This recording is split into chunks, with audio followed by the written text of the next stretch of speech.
Bonjour à tous et bienvenue dans mon atelier. Alors, aujourd'hui je vais vous présenter la réalisation d'une petite lanterne. C'est vraiment un classique. Donc vous aurez besoin de quoi pour faire ça? Vous aurez besoin d'un carrelet de bois, n'importe quelle essence, de 50 par 50, et puis après, vous aurez besoin de 100, 110, 120 mm de long. Vous aurez besoin d'une petite lanterne qu'on trouve par dizaines à quelques euros, les 10 ou les 50 voilà, de ce genre là, voilà, pour mettre à l'intérieur, ça se cale, on en reparlera. Et donc comme c'est très simple, c'est une réalisation pour débutants, j'ai décidé de compliquer un peu la chose, et en même temps je vais vous présenter une façon de travailler sans mandrin. Parce qu'une pièce comme ça, celle-là je l'ai réalisée en platane un petit peu avant, donc cette pièce, elle se fait en quelques minutes avec un mandrin, et nous on va la réaliser sans mandrin. Donc je vais vous expliquer ça calmement. Alors pour réaliser cette pièce, je vais avoir besoin de percer ici, et ça, si vous n'avez pas une prise d'un côté unique, vous ne pouvez pas percer. Donc comment on va faire ça sans mandrin? Eh bien, on va utiliser un plateau. Normalement, tous les tours sont équipés d'un plateau, vous devez en avoir un. Et on va venir visser un bout de bois ici, qui va me servir de mandrin quelque part, puisque je vais travailler cette pièce-là pour pouvoir recevoir ma pièce à percer. Je vais vous expliquer ça calmement. Autre solution, si vous avez un tarot équivalent à au taraudage de votre poupée, vous le voyez ici, vous pouvez donc faire votre propre plateau. C'est pas mal non plus parce que ça sert de martyr en même temps et vous pouvez taper dedans. J'en ai fait un autre ici, donc c'est taraudé ici, pareil, hein. Moi c'est du 1 pouce, 8 TPI, voilà, et je vais pouvoir fixer ça sur ma poupée mobile. Voilà.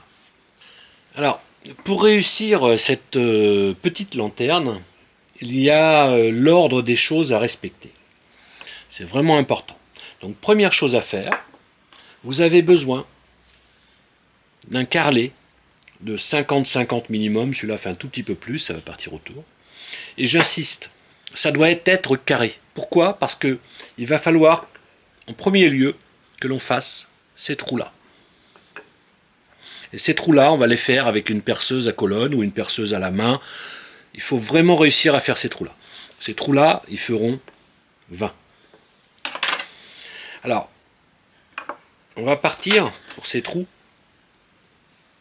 d'une distance de 40 mm. Alors, je vous donne une astuce, là encore. Vous vous dites, allez, c'est bon, je vais percer tout ça à travers et tout ça à travers. Eh bien non, si vous faites ça, vous allez avoir des problèmes lorsque vous allez percer parce que vous allez arracher de la matière. Donc l'idée, c'est simplement de percer sur 1 cm seulement en profondeur. Donc il faut bien faire 4 fois ce perçage.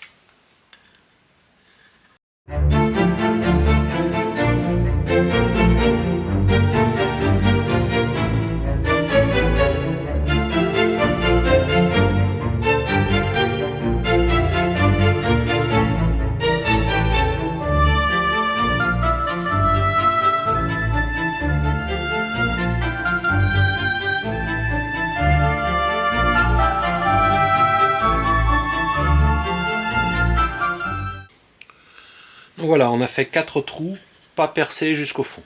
N'oubliez pas, on aura besoin de venir le percer par là, et donc on a besoin de tenir le forêt, le centrage, donc il faut laisser du bois au centre. Voilà. Donc voilà, j'ai coupé la pièce à 110 pour pouvoir travailler plus facilement. Voilà. C'est presque la longueur totale de ma future lanterne. Donc je trace maintenant mes 2 diagonales. Je marque mes centres.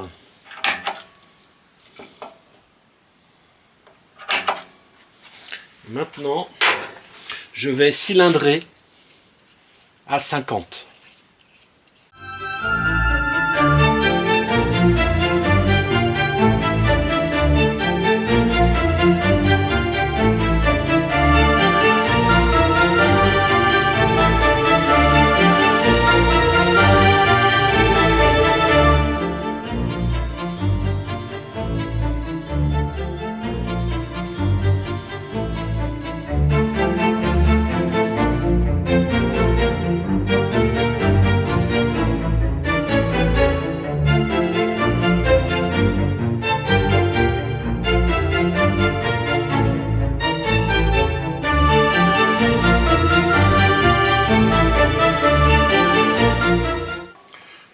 maintenant que vous avez préparé votre cylindre de 50 mm par 110, vous allez installer donc votre plateau. Moi je prends un plateau fileté directement dans le bois, c'est pareil, hein. Voilà.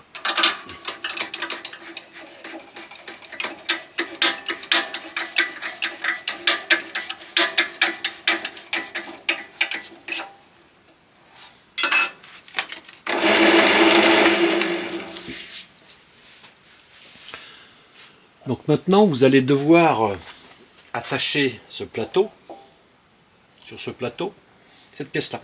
Donc vous voyez que c'est pas facile. Donc déjà on va faire une petite réserve de 50 mm sur 2 mm, on va dire, c'est juste pour pouvoir le centrer. Et après on collera la colle à chaud. Donc vous prenez le diamètre,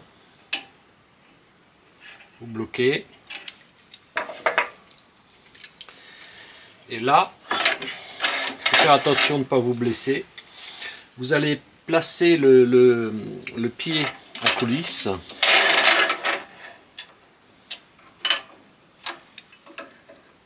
de façon à marquer.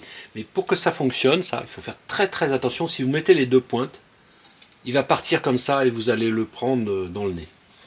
Donc il faut vraiment mettre qu'une seule pointe, toujours la plus proche de vous, comme ça. Et vous mesurez, vous cherchez, et dès que vous avez trouvé la bonne distance, vous marquez. Mais vous ne marquez pas avec l'autre, hein, vous marquez avec la pointe. Une seule pointe.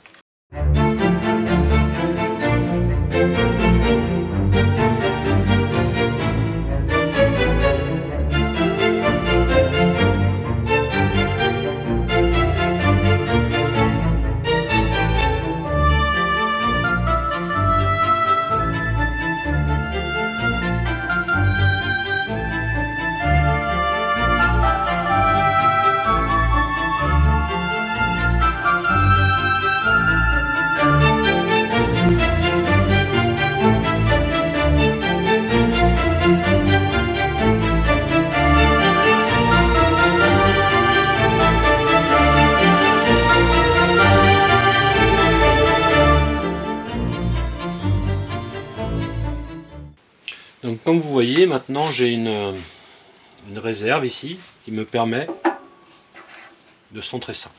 Donc je vais pouvoir coller avec de la colle à chaud. Et pour tous mes travaux hors perçage, je vais quand même pouvoir, vous voyez, mettre ça entre pointes.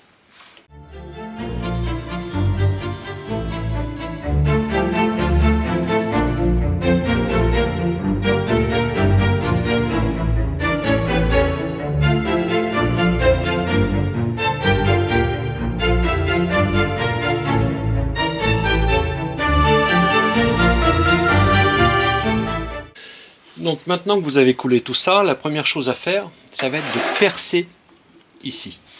C'est vraiment important parce que comme vous avez des trous ici, si vous percez après avoir travaillé toute la forme, vous pourriez éclater l'ensemble. Donc on va percer. Là. Je vais devoir percer à un peu plus de 55. Donc je marque toujours sur le forêt. Donc 55. Voilà, je vais arrêter là.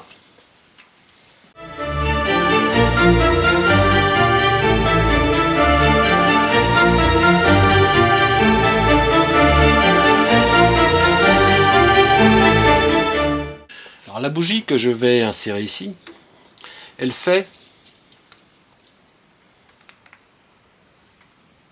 37,5. Alors vous remarquerez qu'elle est, enfin non vous ne voyez peut-être pas, mais elle est conique. Donc c'est assez intéressant, c'est-à-dire qu'on va pouvoir la mettre en force dedans. Donc comme il faut que je fasse un trou à 37, j'ai pas de forêt de 35, j'en ai un de 30, donc je vais percer à 30 et je vais finir à la gouge.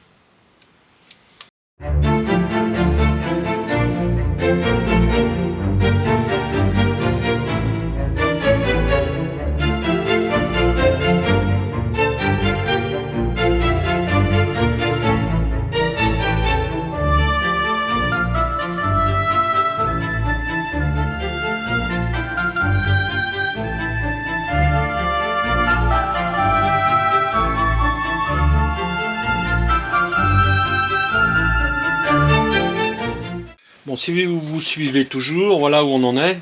Hein. Donc maintenant, on va tracer un peu tout ça. Hein.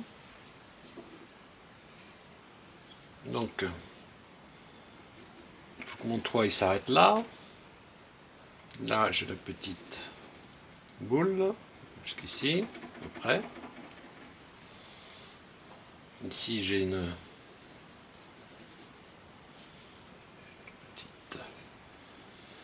un petit bourrelet, ici un petit bourrelet, ici un petit bourrelet, et ici un petit bourrelet. Voilà, on va essayer de faire ça. Et vous voyez que je dois enlever de la matière entre les bourrelets. Vous avez bien suivi.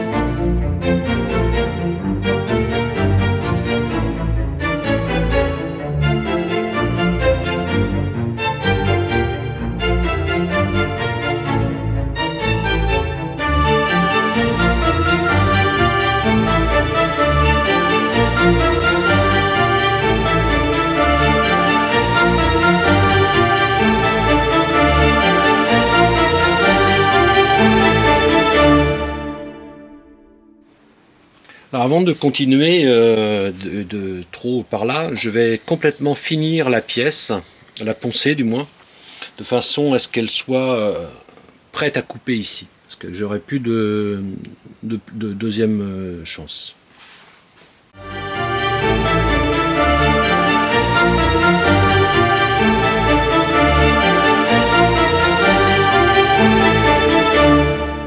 Bon bah il est maintenant temps de couper quoi. Et après je passerai juste un petit coup de fondure et de cire ou alors une petite huile, on va voir. Mais déjà je coupe, je finis.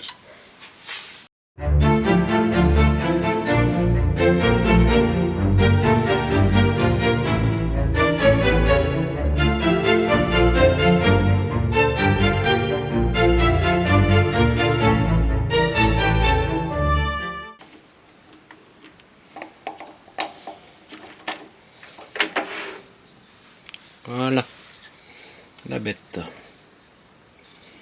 Donc maintenant je vais juste donner un petit coup de papier de verre ici, c'est bon. Donc voilà, la petite lanterne est tournée, vous voyez, donc ça s'installe dessous. Vous mettez une petite loupiote et puis vous avez l'effet escompté. Voilà. Donc, je vais quand même mettre une petite huile de protection, ce sera le plus simple.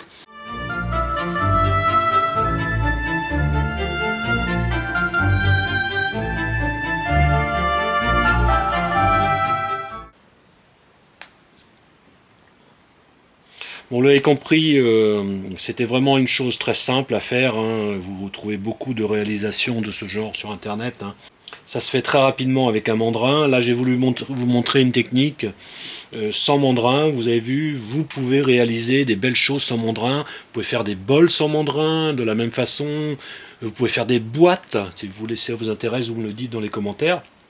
Je peux vous montrer comment faire une boîte avec couvercle sans mandrin. De la même façon. On peut vraiment faire des choses très très facilement. Voilà. C'est un peu plus long sans mandrin, mais ça se fait. Voilà. Même avec un tour bas de gamme qui n'a pas de mandrin, on peut le faire. Voilà. Voilà, cette vidéo se termine. On a vu ensemble comment réaliser des petites lanternes facilement et même sans mandrin. Donc celle-ci est en platane, celle-ci est en châtaignier. Donc j'espère que ça vous aura plu et à bientôt sur ma chaîne.